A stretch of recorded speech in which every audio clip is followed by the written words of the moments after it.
Okay guys, dito yung village ko inatak pala. Anti 3 star to guys. Mano-mano ko lang ginawa yan guys. Halos mga almost 30 minutes may higit ko siya ginawa yan guys. Mano-mano guys. Hindi ako na gumamit ng link yan guys. Ayan guys oh. Grabe yan guys. Natake ako ng dragon saka apat na electrolyte dragon.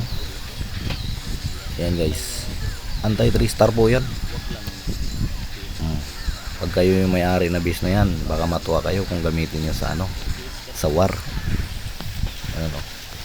Anti 3 star po yan. Wag lang TH14 yung atake yan, siguradong wawalisin talaga yan. Anti-drag din yan siya. Ayan o. Lumabas na yung mga electrolyte dragon. Yan na. Basta lang yan, TH13 to TH13 lang talaga guys. Wag lang TH14. Siguradong kalbo talaga yan. Ayan guys o. Mataw na yan. Anti 3 star po to. Mga kasi-OC dyan.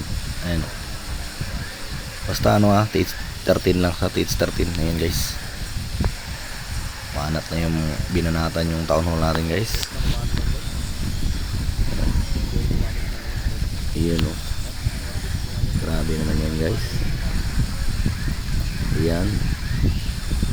Nasa gitna yung defense natin, yung major defense natin. Eagle Artillery. Mahirap mapasok. Partida pa yan guys. Naka upgrade pa yung tatlong X-bow nyan. Isa lang po yung gumagana dyan na X-bow. How much more kung fully upgraded talaga yan guys. Ay, ang sarap nyan. Sa war, ayun, maganda gamitin sa war. Ganda na yan guys. Okay guys, thank you.